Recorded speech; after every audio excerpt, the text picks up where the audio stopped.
पे यहाँ धरना पे बैठे हुए तमाम सारे साथियों का एक एक करके उनका बयान चल रहा था।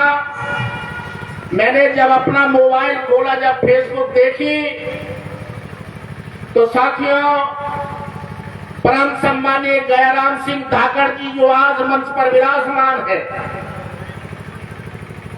वो यही इसी स्थान पर रात सो रहे थे। विनोद दुबे जी भी थे, उपाध्याय जी भी थे, बहुत सारे साथी रात में यहीं सो रहे थे। कड़कड़ाने की सर्दी थी, पंजाब में बहुत सर्दी थी। मेरे साथियों, आज कल मेरा भिंड में कार्यक्रम है। मैं आज दिल्ली में रात में आ गया था, मुझे आज आना था, कल मुझे भिंड में कार्यक्रम के लिए जाना था। लेकिन जब मैंने देखा कि हमारे कैलारा, सबलगढ़, जौरार पूरे जिले की जो शक्कर कारखाना है, जो हम लोगों को आर्थिक रूप से मजबूत करता था, जो हमारे विकास का एक केंद्र था, जो हमें रोजगार और व्यवसाय देता था, हमें साधन संपन्न करता था, उस कारखाने को बचाने के लिए एक हमारा साथी तमाम सारे साथियों के साथ रात धरने पर बैठा है। तो मैं रात में वहीं से 1:30 बजे दिल्ली से चला और यहाँ से मैं 3:30-4 बजे रात में गुजरा था। साथियों, मैं यहाँ आना चाह रहा था। मैं सोचा कि जब ये 1:30 बजे तक जागते रहे हैं, कल इन्हें फिर कार्यक्रम में हिस्सा लेना है, तो मैं सीधे घर चला गया। मैं आपको बता देना चाहता हूं साथियों, ये बात मैं क्यों कह रहा हूं?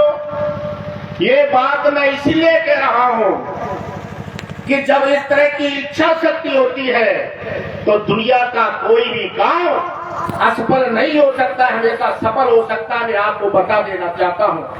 मैं उनके हौसले को दाद देना चाहूंगा। और मैं हमेशा मंचों से कहता था कि दुनिया का कोई भी युद्ध तोपों तलवारों से नहीं जीता जाता, युद्ध हमेशा हौसलों से जीता जाता है। ये बात सही है। आज हमारे साथियों के हौसले बुलंद हैं। आप लोगों ने आकर उनके हौसले को बढ़ाया है और निश्चित तौर पर कल बड़ी संख्या में इकट्ठा होकर आप हमारे साथियों का हौसला बढ़ाने के लिए बड़ी संख्या में आए इकट्ठे होंगे। तो मैं आपको विश्वास के साथ कह रहा हूं, कारखाने को खरीदने की औकात किसी की नहीं होगी। मैं आपको बता देना चाहता हूं, ये वो किसान है जब इस देश की केंद्र की सरकार को झुका सकते हैं। आदरणीय गयाराम सिंह धाकड़, आदरणीय राजेश गुप्ता जी, आदरणीय अशोक तिवारी जी, ये इन्होंने देखा है कि किसान आंदोलन किस तरह से करते हैं।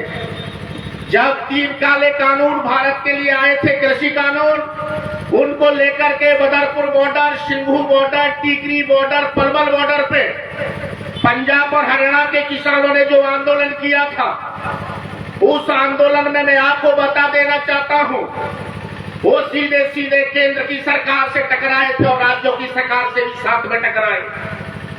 निश्चित तौर पर उन्होंने ये प्रतिज्ञा कर ली थी कि चाहे हमें अपनी जान देनी पड़े, लेकिन हम जो कृषि बिल आए, हम तीनों को वापस करा के रहेंगे, चाहे हमें कुछ भी करना पड़े।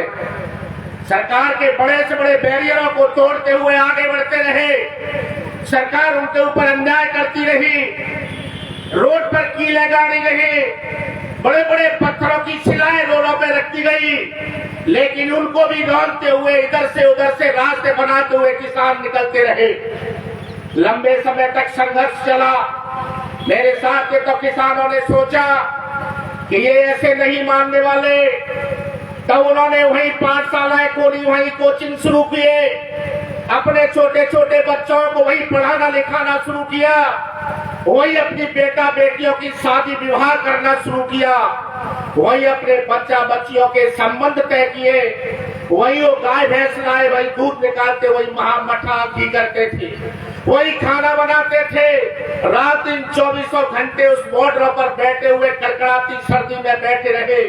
ये बात सही है कि 850-900 से ज्यादा किसान शहीद जरूर हुए, लेकिन उस नालायक केंद्र की सरकार को झुकना पड़ा और वो कानून वापस लेने पड़े। निश्चित तौर पर साथियों, जब इस तरह की कोई प्रतिज्ञा कर लेता है तो मैं आपको बता देना चाहता हूं, दुनिया की कोई भी ताकत उसके सामने बैरियर नहीं बन सकती है। उस सारे बैरियरों को तोड़ते हुए हम अपने लक्ष्य को हासिल करते हैं, मैं आपको बता देना चाहता हूं।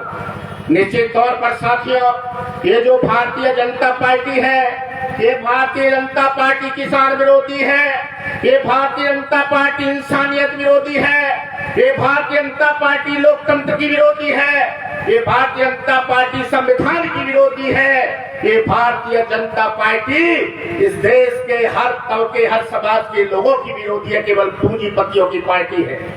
मैं आपको बता देना चाहता हूं, हमारे तमाम सारे साथियों ने कहा जब आदरणीय गयाराम सिंह ठाकर जी जब बोल जाए तो मेरे साथियों उनके बोलने के बाद फिर कुछ बचता नहीं, इतना अनुभव उनके पास में है।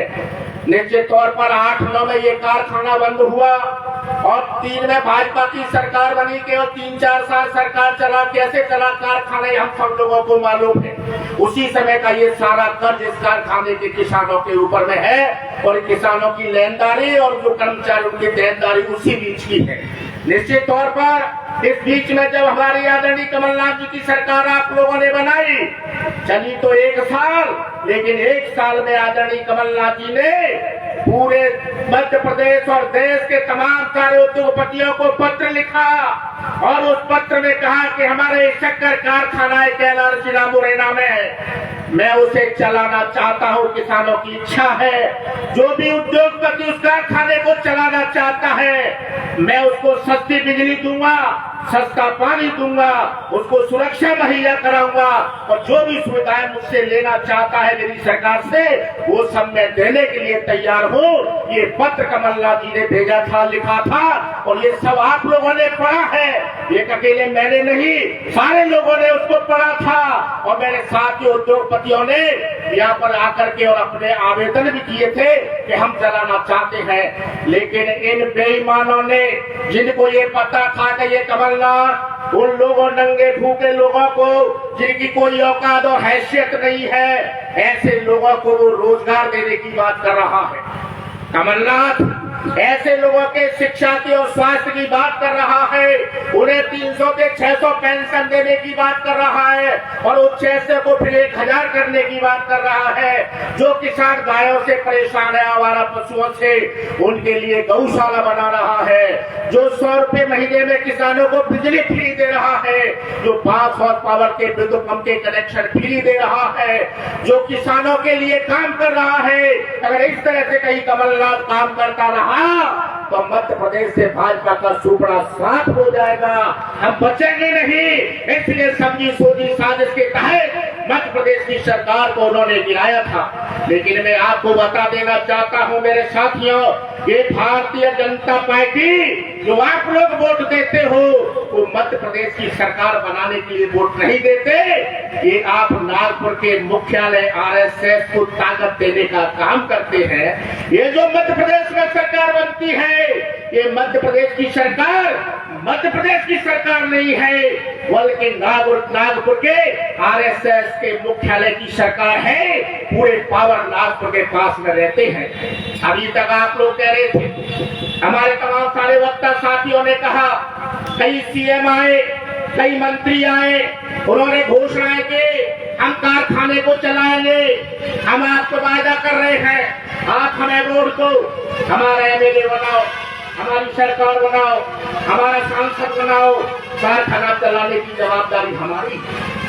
मेरे भाइयों, जो मंत्री आता है, जो मुख्यमंत्री आता है, उसकी औकात क्या है हम अच्छी तरह जानते हैं। उसकी कोई औकात नहीं है। तुम्हारे से फाइनल होता है, जो मुख्यालय जो करता है वही मध्य प्रदेश की सरकार जाके मंत्री और मुख्यमंत्री करते, उसकी कोई औकात नहीं होती है। ये हमारा वोट वहाँ गिरवी रखा जाता है, ये सरकार वहाँ गिरवी रखी है।